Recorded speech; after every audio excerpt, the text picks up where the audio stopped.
So today we're going to talk about genes and diet. It's such a fascinating subject.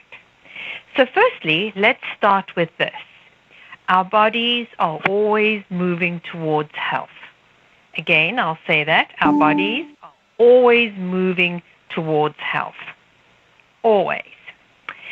So I'm going to talk a little bit about some terminology when we're talking about genes, because otherwise it can get a little bit confusing for many people. So we have what's known as single nucleotide polymorphism or genetic polymorphism. So anytime we talk about single nucleotide polymorphism, it's also shortened to SNPs, SNP''S, SNPs. So these things, SNPs or genetic polymorphisms, mean a genetic variation, a deficit, or some call it incorrectly a mutation. So these SNPs, again, are either a genetic variation or a deficit in one of our genes. So we have about 20,000 genes in our body, and there are more than 10 million known genetic polymorphisms or SNPs. And any one of us can have as many as 1.2 million. However, there are only about 40,000 that are known to potentially affect our genetic function. Okay. So when we're talking about genes, often you'll see homozygous or heterozygous. So homozygous means is that we've inherited these SNPs, one from each one of our parents. So again, the SNPs means a genetic variation. So homozygous means is that we've inherited one from both of our parents. And then heterozygous means that we've inherited that genetic variation just from one parent. So instead of there being two messages to the genes or that gene variation, that's what homozygous is, and heterozygous is just one variant from one of our parents. So let's talk about genes for a sec. So our genes are our genes. We can't change those. But what turns them on can be changed. And that signal or the message to the genes is called epigenetics. And the exciting part about this is we can open up or message the healthier genes in our body if we do various things, and I'll get down to that. So epigenetics means the signal to our genes. And the epigenetic factor of our lives is diet, exercise, environmental toxins, stress, how we view the world. All of these impact all of our genes. So when they say, and they often do, genes are not our destiny, it is absolutely true.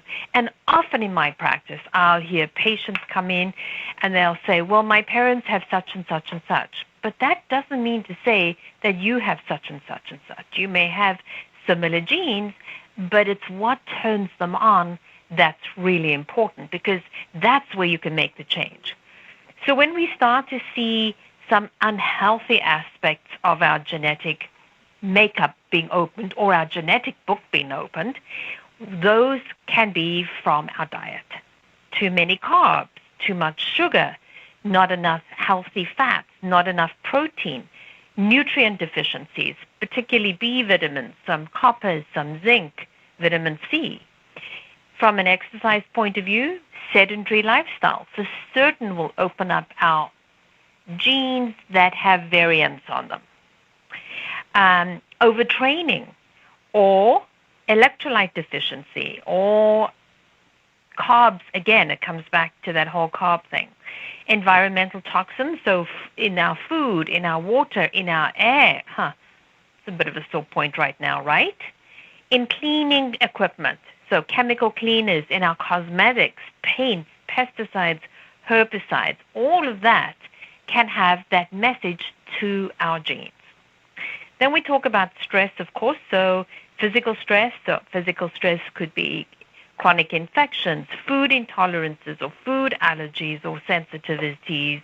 It can be long-term illness. It could be insufficient sleep. And then, of course, there's the psychological stress, and that's issues at work, issues at home, finance, issues with loved ones and life in general.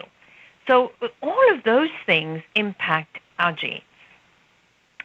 So having said that, the next step I'm going to talk about is methylation. So methylation is a biochemical fundamental process that happens in every single one of our cells all of the time. The thing about methylation is that it's important because it's used for so many core processes, and these include things like making and processing our hormones, our neurotransmitters. Methylation is important for developing our healthy immune cells. It's important for detoxification, so it helps to clear a lot of those substances that we take in from the outside, and it helps to clear things like histamine as well. But it's also important for our healthy cellular renewal. It's also important for vitality. And it's one of the most important ways that we can actually modify our genetic expression, so we can turn on those genes. So the ability to turn on our genes on and off is determined a lot by our methylation patterns. Okay. So when we start to look at genes, and a lot of patients and a lot of you might have had your methylation tested. And when we look at that, we look at C677T or A1298C.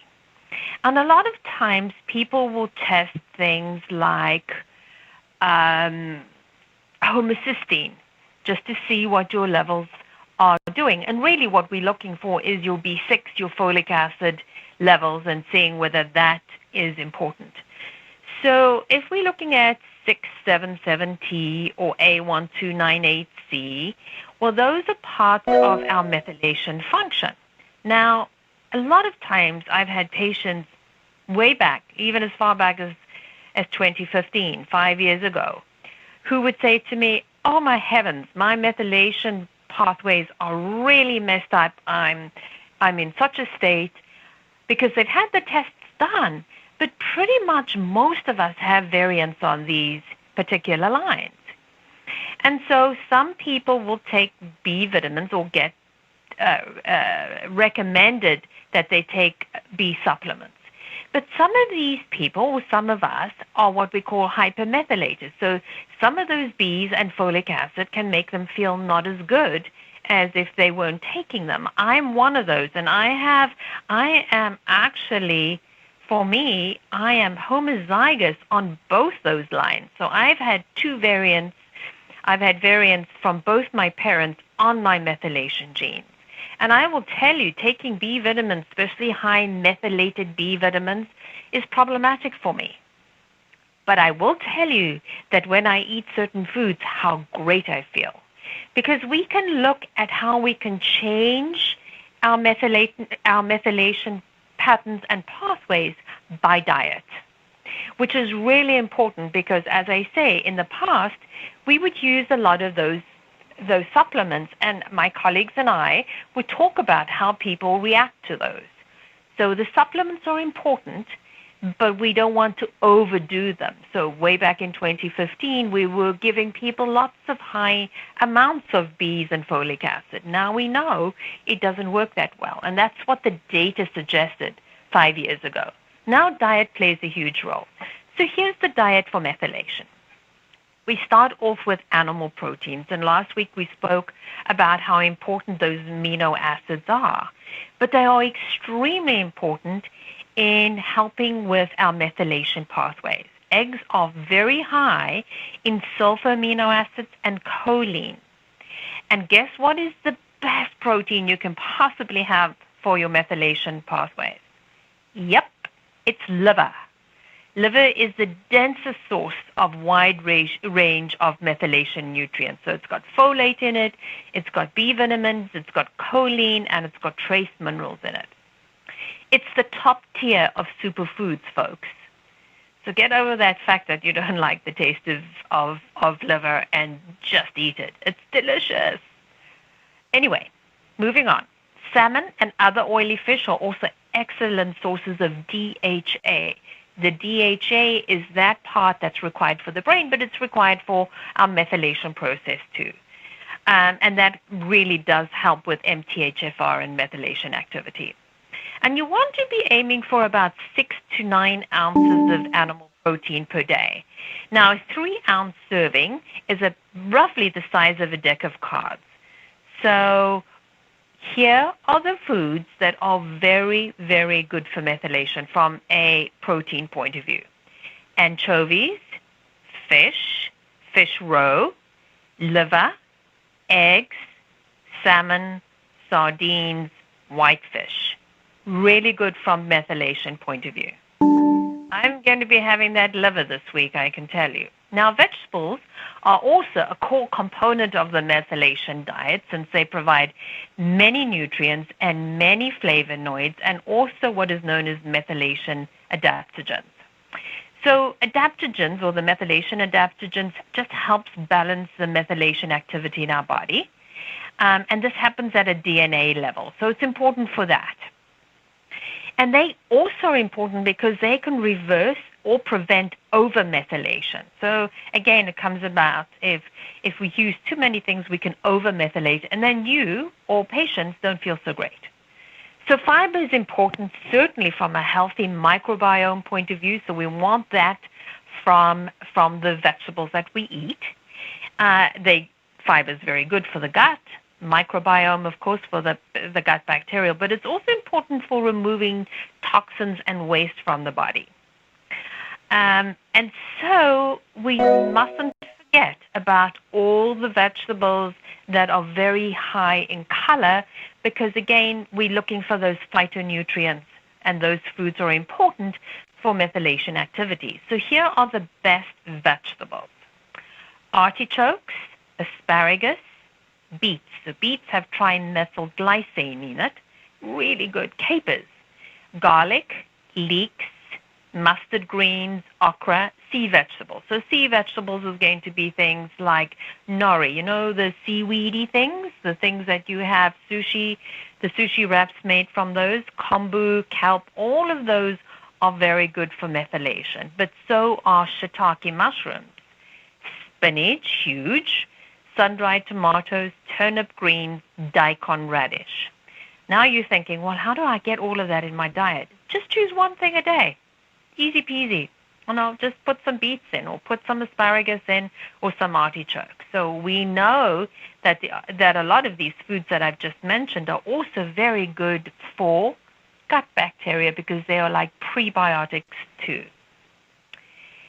When we think about nuts and seeds, pumpkin seeds, sesame seeds, and sunflower seeds are very good for methylation pathways. Herbs are also very important, but what's great about the herbs is that you need very little for them to be very effective.